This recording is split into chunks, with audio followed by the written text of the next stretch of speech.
attitudes. So how should this work in the time when, to wash hands in the north is not so necessary to wash hands every hour in the south of this very continent? It's necessity of not to be, let's say, ill at the end of the day. For example, hygiene is demanded. So sometimes we are so different, even we say that we are united in difference. Yeah, So how it will work in real life? This is your big question of today. I think so, yeah. Thank you. And come closer, please. Why don't you come closer, great guys? fans of the Yes. identity. So, yeah, very quickly about the background, really. We are here in the event celebrating the GDPR becoming in force today. My work has been like 20 years in electronic identity. And I guess that GDPR and electronic identity go together quite well, and they go together quite well thanks to the fact that, what do you think? What is the main kind of the idea behind the GDPR? Why do we have to actually protect the person's identity data, or like why the personal data is important? Well, what is this kind of this the is a kind of main motivator question you for ask people? us after 6 hours of being here in the National Yes. Library and asking this question for I think that last month. hasn't been said anywhere so far. At where least I've in been. one super trooper sentence. Does any have? I know that you've been teaching so many students, right, in your life. So why don't you give us a definition? No, it's just Es domāju, ka tā ir personīgās dzīves aizsardzība. It's a protection of a private life. exactly. Gentleman Very suggests. good. Thank you. It's that we call privacy in a like large scale, and the way how we approach privacy is very different. And privacy kind of underlies everything that we do regarding the GDPR and the data protection that we see here. Like if there wouldn't be a privacy issue, we probably wouldn't talk about that so much. But what the privacy is to a person. This is, and I will help you. That's not very difficult. It's a feeling. And you can't regulate the feeling. It's absolutely impossible to say everybody become happy now. Yeah? It is a feeling. You feel somehow protected against everything, or don't feel. What is private in a physical world? Would you consider your face to be a private thing? Does anyone? Anyone? Your face? Is it a private thing? Yes, Should you? it's private. Majority votes for yes. It's private. I don't think so. I don't So see you think that it's public? very private for you. Okay, let's vote. Yeah, so let's- out of us, who thinks that it is private? The face, how you look like. Okay, and who thinks it's public? Yeah. Okay, well, sorry, you're a minority today. Yeah, it's very clearly public in a sense that we all show it all the time to everybody.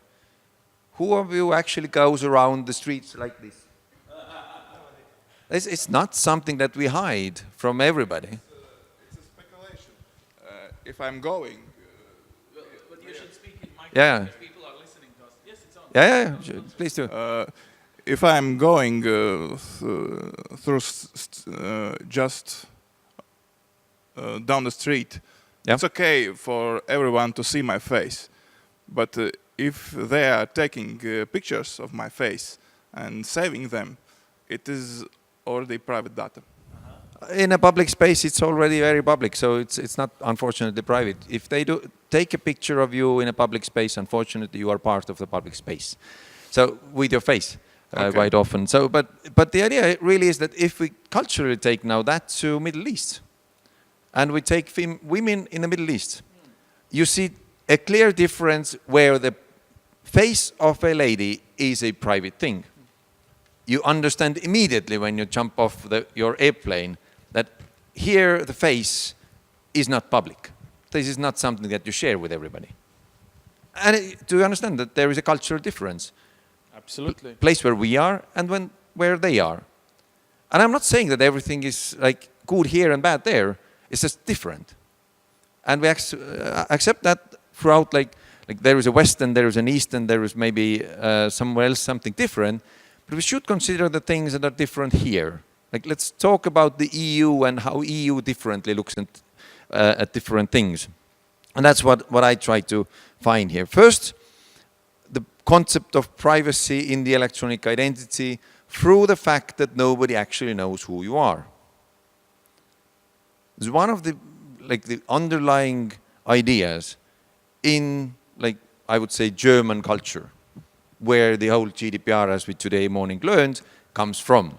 The idea is that nobody knows who you are and they can't check who are you in another system. You can't come from one part of Germany and check what are your data sets in the other part. There's no way of doing that. And that's one of the concepts of hiding your identity, getting your privacy. Nobody actually knows. And the fact is that you also don't know. And that's one way of doing that. Nobody actually has your data. But that has a limitation to a private person. And in my understanding, it is a little bit hiding from the fact that somebody still does know who you are. When there is a criminal investigation about you, for some miracle, they actually get to know where you were, what you did, what you have. Although it was said that it is not possible to link anything that you do. It's impossible to link. But at some point they know. How? So meaning that we take away from ourselves the possibility to understand what we did. But we give it to others. And we take it away also from a lot of services that could be helpful for us maybe. But it's banned as a legal framework. It's banned there to share that data, to have that data. Even now, I can take it from one place and give it to another, but to have a constant integration between those two, not okay. And that's a culture that we have in the European Union. It's not something that's very foreign to us. So the next thing would be that it's all about the next thing that also comes. I don't know, I actually draw it a little bit better at my desktop, but okay, you can still read it. So we have the many institutions with our data, but before we give them anything, we kind of say that, yes, we do give you something, no, we don't, maybe we give you something. So we have a choice. Before we give something, every time they do an action with our data. That's kind of the biggest concept now that we have heard today, the consent to everything. Very clearly define what you do with my data. Yeah? That means that every time they have an idea and where I am involved, they will have to come and ask. Anybody had any questions in the previous couple of weeks asking that, do you still want to have our, I don't know, information about, maybe educational programs that we have in a school, maybe anybody has these kind of letters in your mailbox? No? Somebody has, some notes we have. So, did you actually want that? You have had those letters probably for years. Each of those letters had the unsubscribe button underneath. You never clicked that. Now you had an additional letter. Did you really need that? Wasn't a new thing that you had to decide. No, there was a new regulation. And we now have to do that a lot of times to actually go and click those. And then there is another one, the way how we look at the privacy. And the privacy there comes mainly from the fact that I can control. And that's the other part of GDPR, that's the transparency part. Whatever I did, I have to know afterwards. I have to be able to come and check. Me as a private person. And when we got back from here, I want to investigate now in the first line here, something. If I'm here, I want to understand what you did with my data that I gave to you. And actually the concept is that nobody knows who you are. Then also you can't investigate anything that I did. Because I didn't know who you are.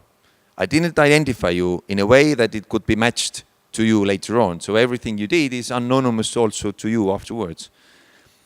And of course you can do that across the world. That's an interesting concept as well. It's not about Europeans in Europe, but it's Europeans in Asia, Africa, US. And what has already happened is that you have the tick box here. Similar tick box says that from which region of the world are you if you come to my service and want to subscribe. And if you tick there EU, then we say that unfortunately we are not serving you because we are not GDPR compliant, and that's about it. What do you do after that? You do a new registration and claim that you are from Africa. And everything works the same way as so far. That has happened all the time. US has had the law about minors for years and years, where you have the law which says that you can't collect personal data about minors without the parents' consent. Starting from the age of 13, you can do that. Which means that if you want to have a child's account in Facebook, Facebook asks, what is your birth date? If you are underage, they deny you the account. You come back, 10 seconds later, claim from the same computer with the same data, I'm 80 years old, and you're fine.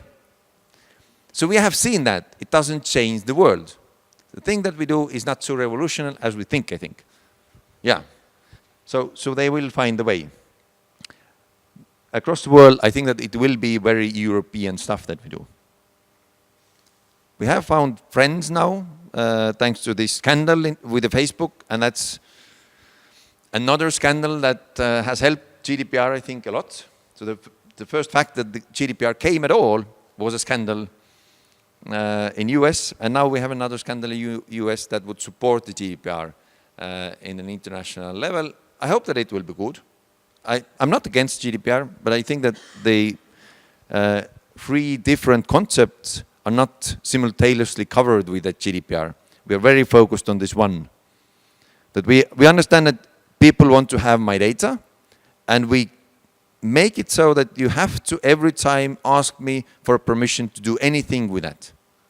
And that's pretty bothersome. I don't want to do it on a daily basis, I think. But still, we have some solutions that claim to be perfect for the GDPR. We heard even in the morning discuss about blockchain. And blockchain, what was it? It was a bittersweet combination of the blockchain and GDPR, I think. Yeah, I'm pretty sure it is. But what does blockchain do in a context of those last things? So what blockchain does, clearly, is that when you come to investigate any of the services, they have the ability to say that they are not lying. So integrity, it's all about integrity. It's all about actually making sure that it is cryptographically impossible to delete your records that actually were there. At the same time, it also means that if you ask those to be deleted, they can't be. But in fact, it is a good solution for that. And then we heard also about the self-sovereign identity, and I'm not sure how many of you know what the self-sovereign identity is. I'm explaining very quickly about what it is. And it is a concept that is built on the blockchain, on top of those kind of chain transactions there. And it means that really, in essence, I am able to only give out attributes of myself. Every time I'm doing a transaction, somebody wants to transact with me, I'm not sharing my full identity, and I'm picking my set of things I want to share with them. My education there, my age there, my nationality there, but not everything to everybody. So I don't have this like full identity that I have to share, but I can prove my attributes without actually revealing who I am from the personal point of view. And this is a kind of cool concept. Even we have tried to launch it. Unfortunately, all the examples end somewhere where the talk today in the morning as well ended. And the example is, if I want to buy a bottle of alcohol, I can prove that I'm overaged, and that's about it. But it's not a societal issue, actually. We don't have an issue that we can't understand if the people are underage in a shop. They are asked for the document, somebody checks the document. If they don't have the document, they are sent home. If they don't have the bottle of alcohol today, actually nobody cares. Doesn't kill anybody. It's not a huge issue, but it's a huge program. If we would like to go there, if we would like to implement self-sovereign identity to everybody across the board, that is a huge thing to do. Yeah? believe me, that would be a huge thing to do. And you would have to actually do a lot of things for that. You would be an active part everywhere. That means that the world would all be around you. You would be everywhere a party. They cannot do anything without you. It's physically impossible for them to do a next action without asking you. And that means that you will be picked every single second, every 10th second, to have another consent on something, because they want to do another thing somewhere. Or you don't get any services at all. That's also an option. You don't have a digital life. That's an option as well. And the other thing that is important about the integrity and the blockchain, and what is actually a real life problem here, is that integrity is within a chain. But we don't have a mandate from the GDPR which says that we will have a single chain in Europe. That those chains will be anyway interacted across the board. So you could have like tens of them in Latvia, but you could have like in Europe hundreds and hundreds of them. And we already have. And that means, that, and the real life problem is that I have one real estate, but we have two different sets of maybe places where I can sell that. Then I can sell it still in two places. And those two don't interact. Within one chain, it's very well documented fact that I sold the real estate. I have the money from there. And in the other one as well, I sold the real estate and I have money from there as well. And those two buyers come to the real estate and understand that they both have the rights to that. But actually, I have twice the money and they have a fight. And probably they don't ever see me or the money. So the understanding of integrity here in the blockchain case is that you have to understand that the blockchain is not a single thing, it's a technology, it's a protocol, how to do stuff, and you can have millions of those, and they only solve a solution one chain at a time. And the more we have the chains, the more we have problems, basically. We have a blockchain since chain of, we actually called it chained log, and we have it since 2002 and running in our servers, and nobody called that blockchain at the time, but it only solves our problems. It only solves our single problem. But if you ever come to us and ask, show me where are my transactions, and we show you, here are all your transactions that we have ever seen, and I can prove that I didn't lie to you. It's cryptographically impossible for me to lie to you. And that's what it solves. But it doesn't give much more. And we could have like tens of those, and if I saw one thing that you did, and there's another totally controversial transaction somewhere, it's still there. And the controversy doesn't go away thanks to the GDPR, thanks to the blockchain, thanks to nothing. So the idea of identities, being able to transact in different places, and one single identity can transact in different places, means that the blockchain is not the solution that helps everybody and everywhere. And then we come to the, I think, in my understanding, to the issues of GDPR. I'm not the one who is celebrating heavily today. I'm pretty sad. I would say that we have done a great disservice to everybody with the GDPR. And not because it's a new law. It is not. I don't know how about Latvia, but in Estonia, only two things changed. Everything else is the same. There wasn't, there is now a requirement to issue the logs in a way that it could be machine readable, that you could actually manipulate the data later on, which means that previously we should have printed that out. And that would be the change. We have always given you information in a format that is understandable for machines. That didn't change for us, at least, nothing. And I think that this should have been really, really bad service provider who would give you information that is not machine readable already before. But okay, now it's demanded. You have to have a machine readable data. And the other thing that came was that you can ask for deletion. And that's also fine. You can ask for a deletion of the data. But everything else actually has been there for years and years. Nothing changed. There is nothing to celebrate. But the celebration probably is that everybody has worked half a year or even a year in every single enterprise for that, we have spent half a year or more of European enterprises' time and money for something that is totally non-productive. No actual business value has been created during those hours to anybody. And that's sad. Overall, the Europe should be sad, I think. The other thing is that is actually the most important thing that I don't understand about GDPR is that when we ask about digital business, then the first thing that everybody says that business is about getting attention from the user. That is really, really the stuff that is most important and the higher cost thing in the world today. Attention of a user. What does GDPR ask from everybody in the EU? A lot of attention on a personal level to every single transaction you do. We actually spend this very, very costly thing that we have, every European citizen has, that attention, 24 hours a day, not more, basically because they have to sleep also less. We now spend it on following the rules, regulation, more than actually the things that we want to do. And that's sad as well. So I'm not happy today. Unfortunately, I'm not very, very happy. I'm for the ideas of GDPR. I'm for that. I'm for fully supporting the transparency and stuff.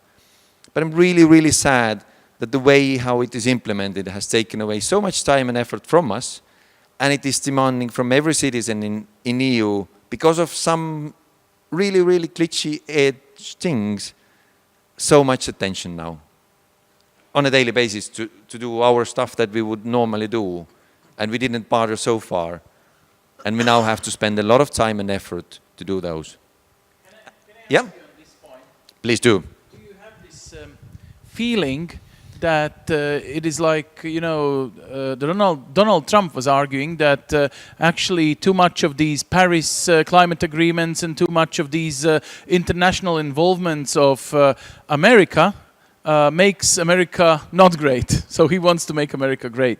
So do we like, we are too green, too GDPR and too something? Because we are always happy and even famous of being front runners, you know, solving different problems like climate, like, for example, non-existence of GDPR everywhere else in other continents around the globe. So, and you are saying we shouldn't be proud of this. Yeah. Does it make a business problem as well, or just this mental feeling problem? So, a couple of things that are important here. So, the GDPR, the concept was to go against non-EU companies and to get them act as we want. So that was the idea. That's why it was done. So we felt that we don't have power over Facebook and Google and Amazon and so on, and we need a law. And as we are Europeans, we have to treat everybody equally. That meant that we have to treat ourselves first as we would treat the Americans. And that means that we now start from treating ourselves as we would like to treat Americans, but Americans never would be treated as we would like them to be treated. That's where we are, I think. That's from where we started, and that's where we get. So that's sad. I don't think that at the point of GDPR's kind of start, we had a real issue of European companies misbehaving on a daily basis, and we can't punish them for that. We did have the punishments in place for European companies already. So the leap was about really big international companies. But we don't see today in Latvia, I think, big international companies being bothered by the GDPR. We are seeing normal Latvian companies being bothered by GDPR on a daily basis, yes? So that's what went wrong. And the other thing is when we come back to the first point, where is a culture where people say that I actually don't want anybody to know anything about me?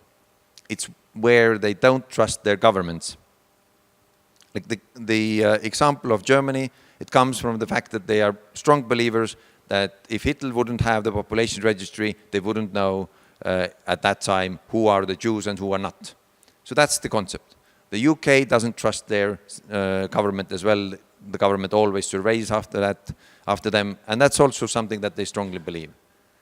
But the GDPR does not give you any protection against your governments or any other member states' governments. It leaves the public sector out of the scope. They can always do whatever they are legally by member states required to do, and it doesn't give you any rights on them. So that's kind of the idea where everything went wrong. I'm not sure that it doesn't make us great again. It's nice that we are trying. I would say that it's nice that we are trying. It's bad that trying actually hits more us than the ones that we intended that to hit. That's sad. Yeah.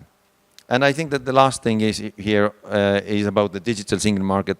I think that the GDPR and the difference in the electronic identity management and data management in general means that the single market means that we don't let anybody in, and internally we are all very splitted. We don't actually interact very well because there is no way to interact. Under the concept of GDPR, it's where you don't want to know about anybody, anything. Under the GDPR, you're best off when you don't know your customers, which doesn't make sense from the business perspective, but from the GDPR perspective, the less you know about your customers, the better. The more you can claim that I don't know who you are, I don't know what you do, the better. You're totally risk-free if you sell your stuff for cash in a corner shop and you don't have any bank interactions. That's where you are okay. Then nobody bothers you. But that's not actually the future. That's not where the new market is. We should do other stuff, but we are actually in this concept, I think, doing a misservice to ourselves in a lot of ways. So there was a question already. I don't know if I'm exceeding my time. Not actually by that clock that I have here, but I'm at the end of my talk. Do you have any questions? If you don't have any questions, then we are done. I think that this is the moment of thank you. And come back again sometime.